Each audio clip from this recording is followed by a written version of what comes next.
This sweet angel is Ninnie, and she is a Shih Tzu. Hello, Ninnie. Hello, Ninnie. Oh my gosh, Ninnie, you are so freaking cute. Look at this little face. Okay. So Ninnie is the smallest Shih Tzu I've ever seen in my entire life. She only weighs 4 pounds, which is way off standard. Shih Tzus are supposed to weigh anywhere from 9 to 16 pounds. I have a slight suspicion that she might be mixed with Maltese because the breed standard for Maltese is usually between 4 and 7 pounds. So I feel like she's probably mixed with a Maltese, also because she is super white. However, I could just be very wrong. She could just be a very poorly bred Shih Tzu, where the breeder was breeding them for their size. I'm not sure. I could be making this all up. I've just never seen a Shih Tzu this small in all the years that I've been working. And it is typically very, very rare to see them all white because they come in so many colors. I honestly don't think I've ever seen a white one before without some type of color in it. However, this is actually not considered a white Shih Tzu. White Shih Tzus are extremely rare. And the reason why is because she has a brown nose. You have a little brown nose. So the brown nose actually makes her considered to be a liver, not white. In order for her to be a real true white Shih Tzu, she would have to have all black everything when it comes to the nose and eyes. And you do not. So technically, she is a liver. But anyways, I would be interested to see her DNA because how did you get so teeny tiny? Oh, you have some stinky teeth. Let me see. Oh yeah, those are gross. The super tiny little dogs, their breath is usually quite rancid because their teeth are usually quite rotten, and it can happen very quickly. I get my dogs, I have really small dogs, and I get their teeth done once a year or once every 2 years at the vet, and I swear within a month their breath stinks already, so it can be very hard to keep up with them, and brushing their teeth can be difficult because of how tiny their mouths are. Now, she does have some matting in her legs that I'm trying to brush out before the bath. It's very minimal because I have been told that I can do whatever I want for the haircut, and I'd really like to leave the legs longer if I can.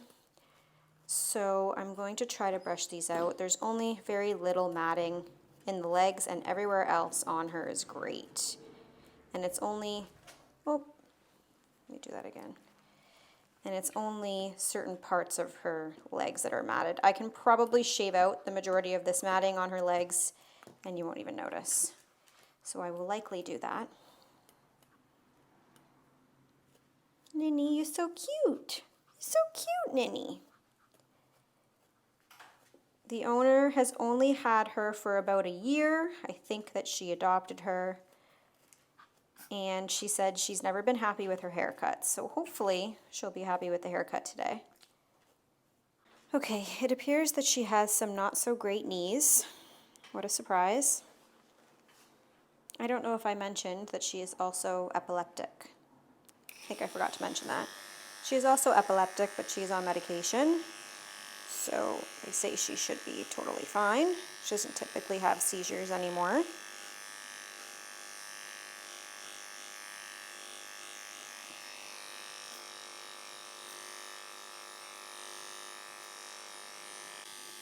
But when they have bad knees like this, it can be really difficult to do anything with their back legs.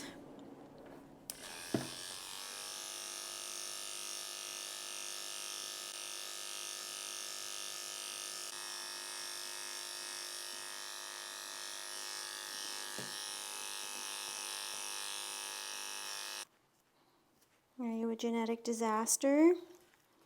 Yeah, a cute genetic disaster though. I gotta admit. Oh,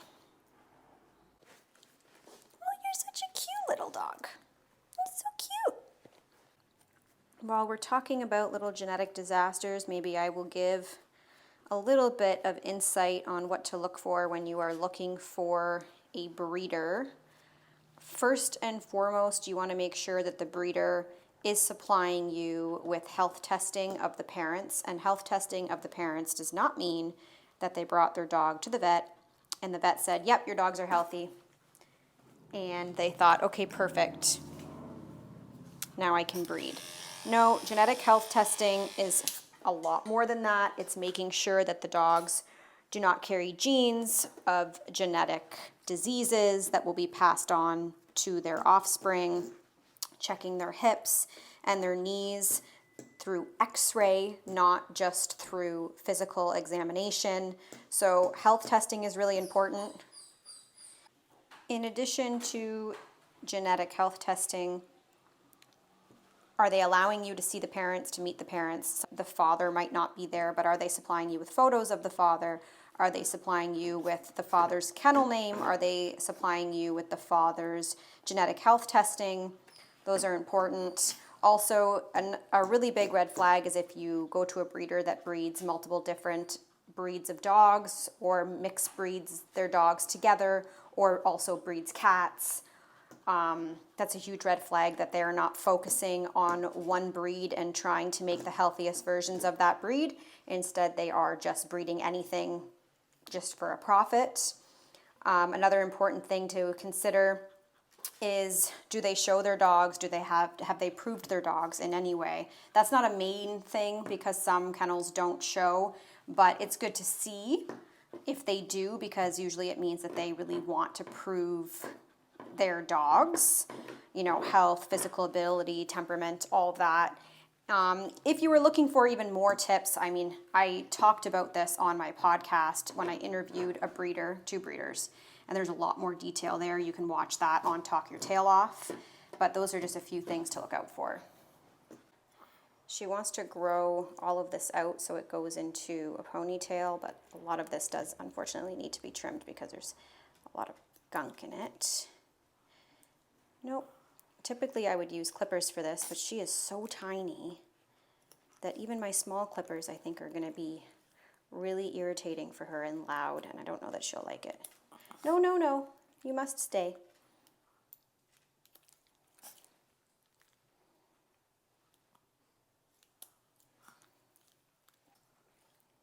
Shih Tzus do this really fun thing where their tongues can reach the corner of their eyeballs. So as you, no, as you trim, I know. As you trim the eyeballs, they really enjoy licking. No, that's too close to the skin. And there we go. Sorry, I had to pull that off. You can clip their tongues, and they really like to lick as you trim their eyes. And then sometimes they like to sneeze right in your face. Okay, let's go for a bath, you adorable little thing. Just so we can put in perspective how small she is. Ninnie. Oh, you're so cute, but you're so little. Ninnie, you must remain in the tub.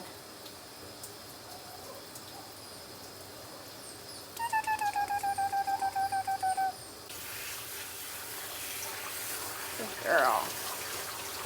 Good girl.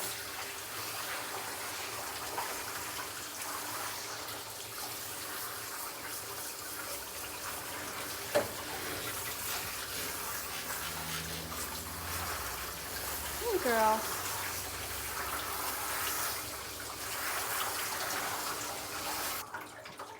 I'm going to bathe her in Nasty Critter today, and I think I will also take the whitening shampoo to her. Brighten up her color.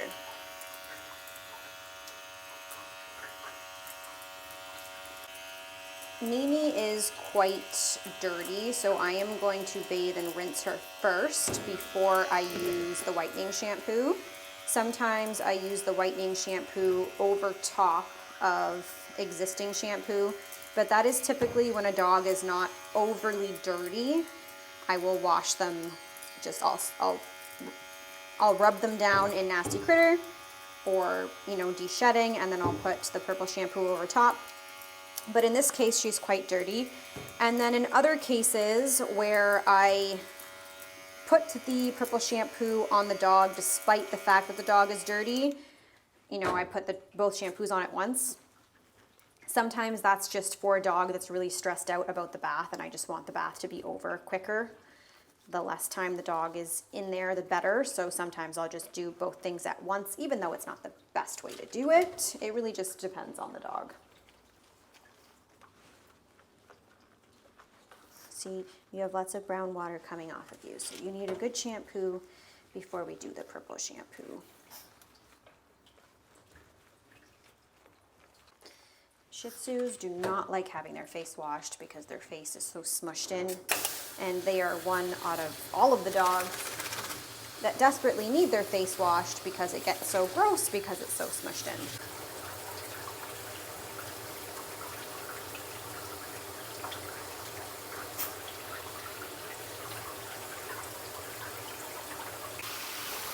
Try to just do it quickly in the eyeballs and then move the water away, then quickly again, and then move the water away just to give them time to reset between washing. And that usually does the trick.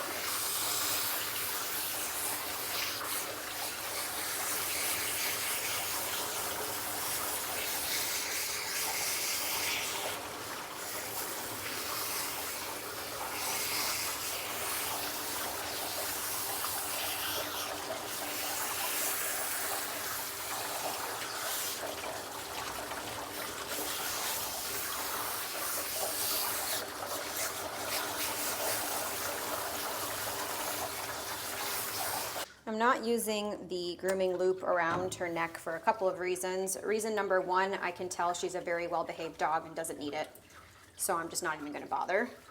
And reason number two is because it's going to pull quite a bit on her. She is so incredibly small that I would need to use a very long grooming loop, which I do have, but again, she doesn't need it. So if she was a dog that did need it because she was trying to escape the tub, then I would grab my very long grooming loop and I would put it around her neck and around her chest and contain her that way. But she is a very good dog, so she does not need no loop.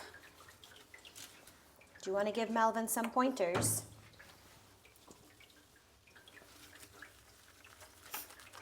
So this purple shampoo will just help to get rid of some of the yellow staining in her coat and bring out the whiteness better. All of the products that I use are available on my website, girlwiththedogs.com. And I don't know if you guys are aware, some of you might be new to the channel or just haven't heard that I am hosting a fundraiser January 26th at Greg Freeman Theater in Niagara Falls in 2025. It will run from 2 to 4 p.m. The show will anyways. Before the show or after the show, I haven't decided yet. There will also be a meet and greet where you can meet me and Greg Freeman or whatever magician is going to be performing that day. It's going to be a really, really fun night. The winner will get a $3,000 cash prize. And if you have not entered your pet or you would really like to be a part of this fundraiser and or contest, please check out my website for the application form. You can also find tickets for the show on my website as well, because if you enter your pet into the contest, you could win. And there are still a few spots left for contestants. The show will also be featuring rescue dogs and cats that will also be dressed up and looking for their forever home, so that will be super cute too.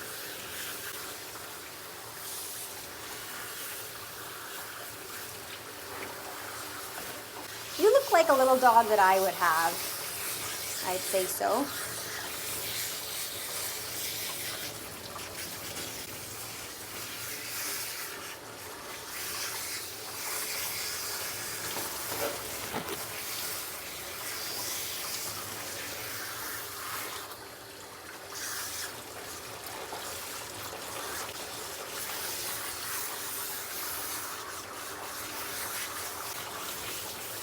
Because Ninnie is so little, I am going to stick her in the crate to dry for a little bit, and then I will take her out and blow dry her with a small dryer and a brush.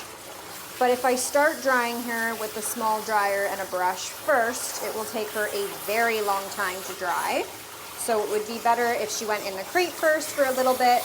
That way when I take her out, she's not dripping wet and she only has to endure some physical drying for a short period of time.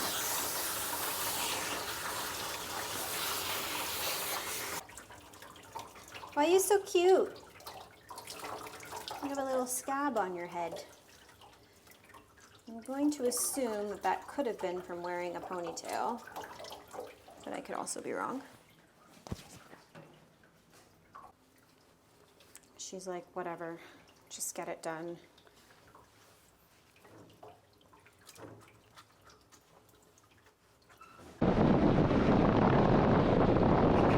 Currently, Ninnie looks like me when I wake up in the morning. Ninnie. Okay, Ninnie, I need to finish drying you.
Now that she's dry, I'm just going through her with the comb to make sure she doesn't have any mats. I removed pretty much all of them before the bath, so she should be okay. I'm going to shave her sanitary. I have a new course coming out because a lot of people have asked me for this specific course, which is going to teach people how to trim the hair in their dog's eyes, their lip hairs, their sanitary areas. This is basically for just general maintenance between grooming so that grooming can last a little bit longer. I already have a course on paws and nails for anybody that's interested in that, but this next course will be filmed tomorrow actually and should come out within a month after it's been filmed. So stay tuned for that because a lot of people want to know how to take care of their dog's least sanitary areas, like the eyes, the lips, and obviously the bum and groin. So I'm using a 3 3/4 skip tooth on the body.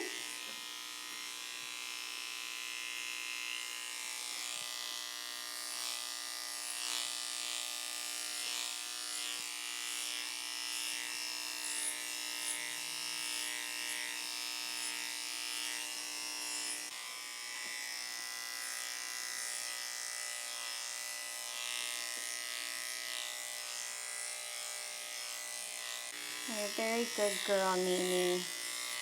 You are so adorable.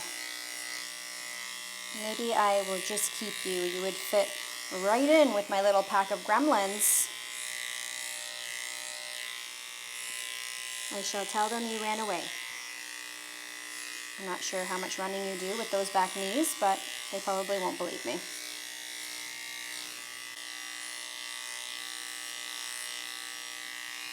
Good girl. What a little angel.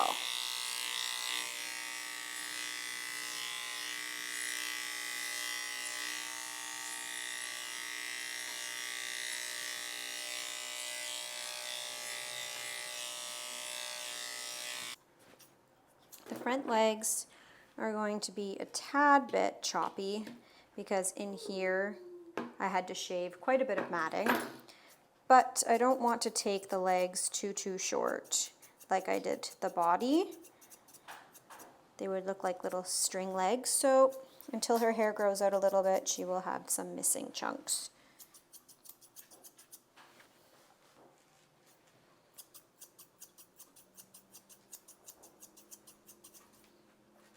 I wanted to brush that matting out, but she was not a fan, so I just shaved it.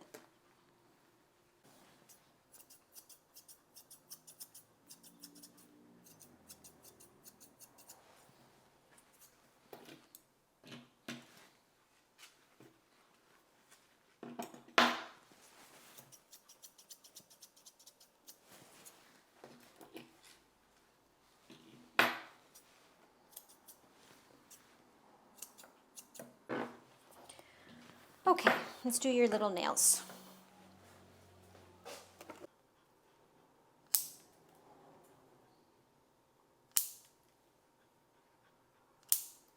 Good girl. She has back dew claws.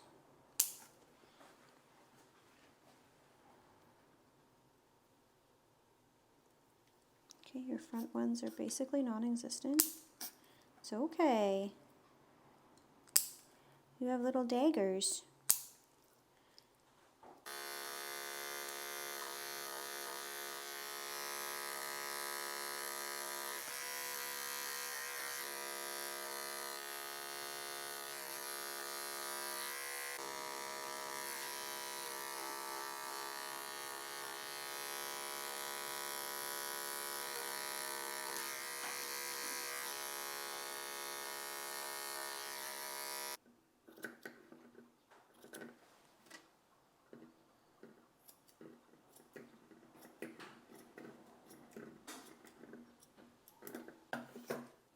Can I see this one? Come on, let me see. Oh, gotta put that paw down. Lift up the other one.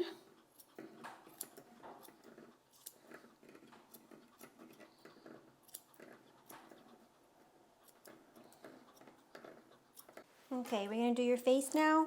I would like to use the clippers on your lips.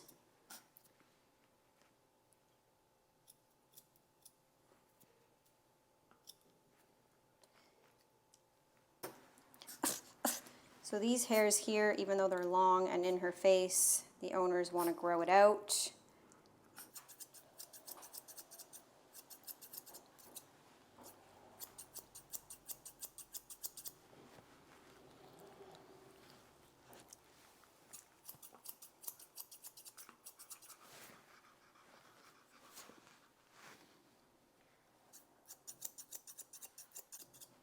Just kind of experimenting.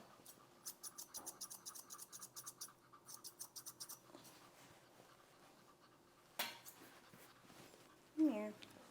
Let me see.